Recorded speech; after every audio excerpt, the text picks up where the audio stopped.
The endangered species trade, unfortunately, is not just about the killing of various types of animals.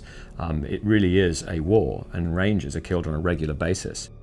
Game wardens, conservation officers, are shot and killed far more often on a per capita basis than police officers.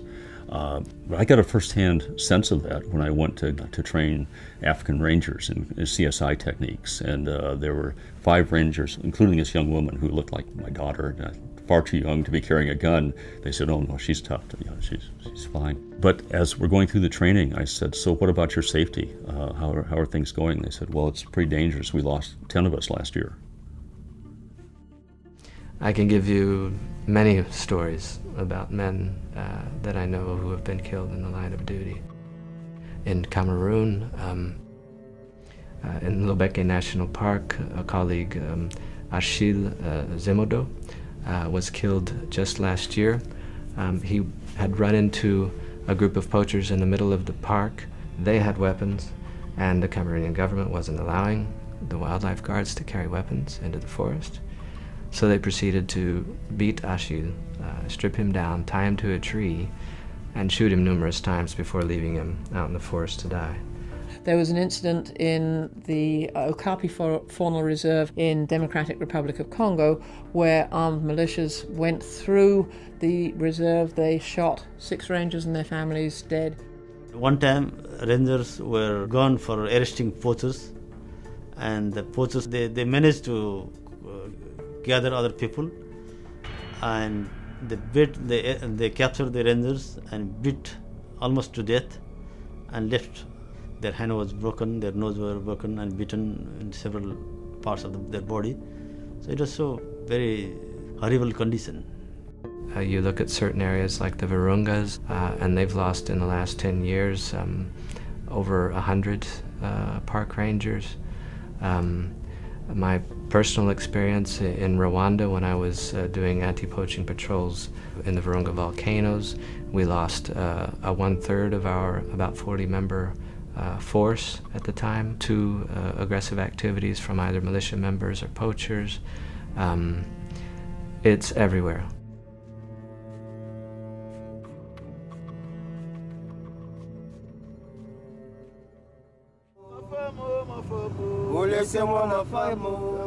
C'est dangereux, mais qu'est-ce que vous voulez? On est obligé de faire avec, puisqu'on a de l'amour dans ce qu'on veut faire. Quand vous avez de l'amour dans ce que vous voulez faire, vous ne voyez plus ce qui est dangereux, vous prenez le risque.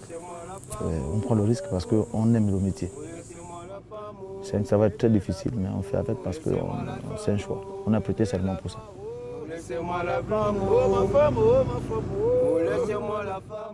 The rangers, to me, are the true conservation heroes. They really are on the front line, and it's a front line that very few people really understand the hardships of being on. They leave their families for days, if not weeks, sometimes months on end, to go and live in very remote places, in very harsh conditions, often without electricity, without running water, without access to fresh food, without access to medical facilities. And they're doing that because they're protecting wildlife.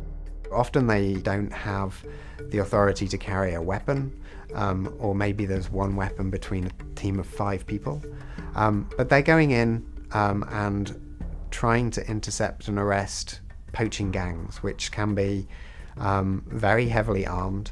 Park rangers may have bolt-action Mausers left over from World War II, and they're fighting groups that may even have access to aircraft that can come in and take them under suppressing fire. We're talking about automatic weapons. We're talking about vehicles on which heavy weapons are mounted. We're talking about rocket-propelled grenades. Basically, war-fighting equipment that is beyond the purview of rangers in game parks. So it's no longer a fair fight. They're by themselves, they're outgunned, they're outnumbered, and they're putting themselves between these deadly poachers and a rhino and an elephant, trying to keep it alive. Unfortunately, lots of rangers across the world get very seriously injured or even killed every single year. And this is something that is not really well documented and known, and I think it's something that really needs to change. We're in a crisis situation, and what the rangers need, of course, is continued financial support. Rangers oftentimes are very poorly paid by the governments that they work for. They may not be given proper equipment. They may not, in some cases, even be able to afford good boots to allow them to walk on patrols.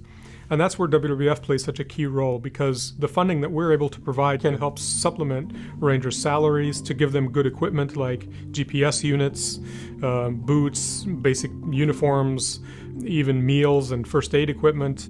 We provide them with tents, we provide them with field rations. It's not a very expensive activity, in fact, and it's critical to what we do. What people have to realize is that any contribution, no matter how small, can buy something extremely important to a ranger to help him do his job. Protecting the wildlife, where rangers form that front line of defense.